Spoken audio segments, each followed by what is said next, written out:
இந்த மேடையை நான் ரொம்ப முக்கியமான ஒரு மேடையாக பார்க்குறேன். நான் வெற்றி பெற்றவர்கள் மேடையில் நின்றுக்கிட்டு வெற்றி பெற்றவர்களை பற்றி பேசுவது என்பது எல்லாருமே விரும்பக்கூடிய ஒரு மேடையாக இருக்கும்.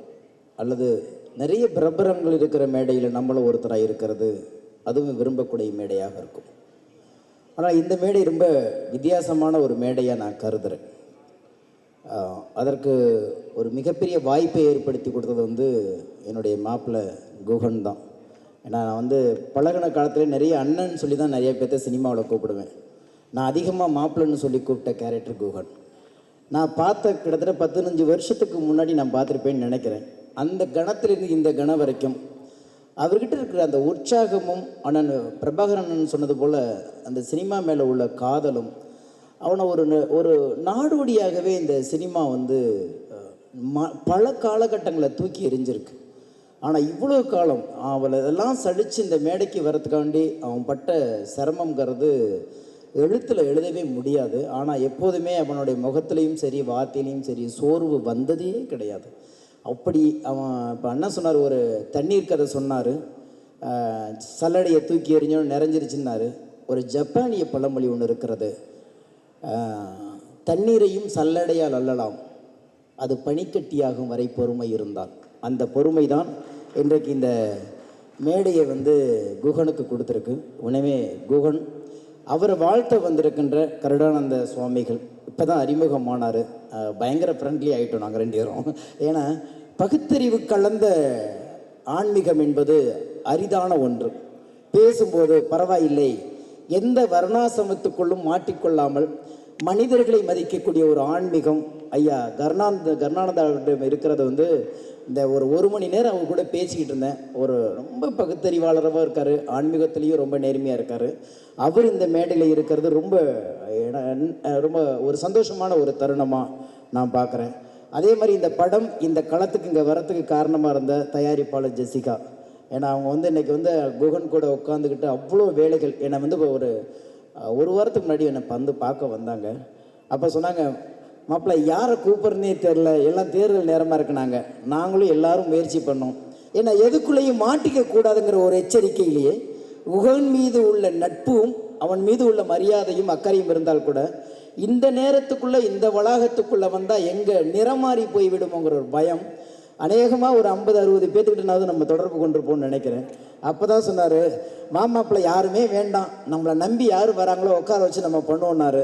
அப்போ நான் சொன்னேன், 21 டிபார்ட்மெண்ட் நீ கையில் எடுத்துட்ட, நான் கூட வேண்டாம், இந்த கையில் கொடுத்து இந்த கையில் வாங்கடா, அதுதான்டா வெற்றி.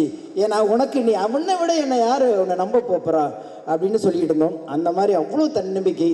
அதே மாதிரி அண்ணன் சண்முகமாக இருக்கட்டும், பிரபாகரனாக இருக்கட்டும், அங்கே இருக்கிற இயக்குனராக இருக்கட்டும், தயாரிப்பாளராக இருக்கட்டும், எல்லாருமே நட்பு ரீதியாக இங்கே வந்தோடனே அவர்களுடைய பிரியமானவர்களாக மாறி மேடைக்கு வந்திருக்காங்களே தவிர இங்கே வர வரைக்கும் இந்த மேடையை அலங்கரிப்பதற்காக யாரையும் கூப்பிடவில்லை. குகன் என்னத்தை சம்பாரிச்சாரோ என்னன்னு எனக்கு தெரியாது, ஆனால் மனுஷங்களை நிறைய சம்பாரிச்சு வச்சுருக்கான். எந்த பக்கம் போனாலும் சரி, எப்படி தான் இவனால இந்த உற்சாகமாக இருக்கும் அப்படின்னு தெரியவே தெரியாது. அவ்வளோ உற்சாகமான ஆள். எப்போ கேட்டாலும் பகிரங்கமாக ஏதோ ஒரு டால்பின் சவுண்டில் பேசுகிறது மாதிரி தான் அவன் குரல் இருக்கும். எனக்கு அதை பார்த்தீங்கன்னா நீங்கள் இப்போ டயலாக்லேயே பார்த்துருப்பீங்க.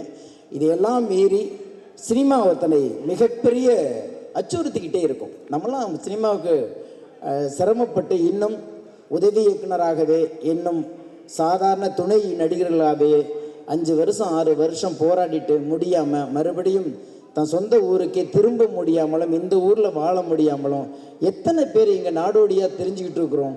அப்போ ஒரு சலிப்பு வந்துடும் சினிமா மேலே. ஆனால் இத்தனை வருட காலம் அவங்க அப்பா கிட்ட பேசிட்டு இருந்தபோது ஏறத்தாழ ஒரு 30 வருஷமாக கஷ்டப்படுறான் ஐயா. இப்போ தான் அவங்க அப்பாவையும் பார்த்தேன். எங்கள் ஊர்லன்னா ஏதாவது அவனுக்கு செஞ்சு கொடுத்துருவேன், எங்களுக்கு சினிமாவில் யாரையுமே தெரியாதுயா. ஊரில் எதையோ ஒன்று செஞ்சு கொடுத்துருவேன், ஆனால் இந்த ஊரில் சினிமாவில் எங்களுக்கு என்னையா செய்ய முடியும்? ஏதோ ஆசைப்பட்டான், ஏதோ பண்ணுறானோ, வந்துட்டான், மேடை வரைக்கும் வந்துட்டான், இதுக்கப்புறம் கடவுள் கொடுத்த வரோம் அப்படின்னு சொல்லி அவங்க அப்பா சொல்லும்போது தான் தெரிஞ்சு இந்த மாதிரி அம்மா அப்பாக்கள் அமைவதே சினிமாக்காரங்களுக்கு கொடுத்து வச்ச வரம்.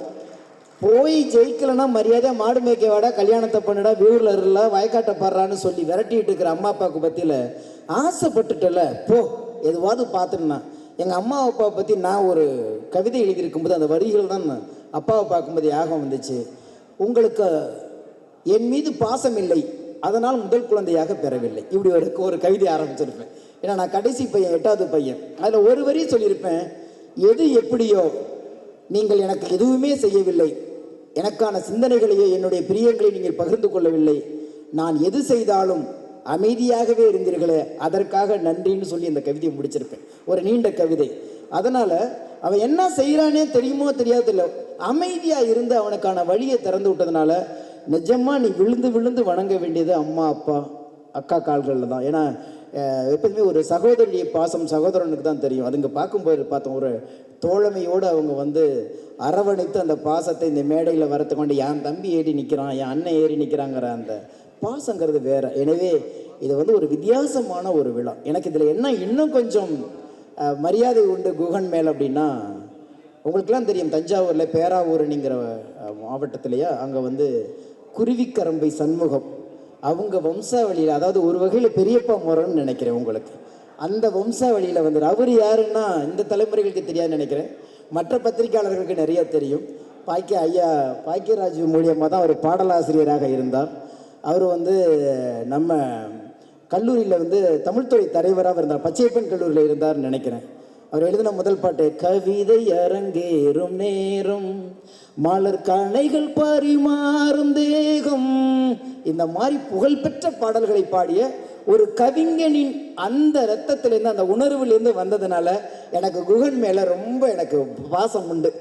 எப்படி வந்து சொந்த படம் எடுத்து கண்ணதாசன் ஐயா நஷ்டத்தில் போனாரோ, சொந்த படம் எடுத்து எப்படி மேத்தா ஐயா நஷ்டத்தில் விழுந்தாரோ, அதே போல் ஒரு காலகட்டத்தில் சொந்த படம் எடுத்து குருவிக்கரம்பை சண்முகம் ஐயாவும் ஒரு இழப்பை சந்தித்தார். ஆனாலும் தன் முன்னவர்கள் இழந்ததை பின்னவர்கள் பிடிப்பது என்பதுதான் காலத்தின் கட்டாயம்.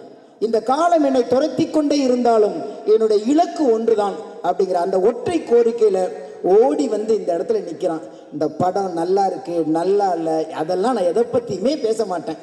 உழைப்பவன் இறைவனின் பிள்ளை, உழைப்பவன் தோற்பதே இல்லை. நீ ஜெயிச்சிட்ட, வாழ்த்துக்கள்.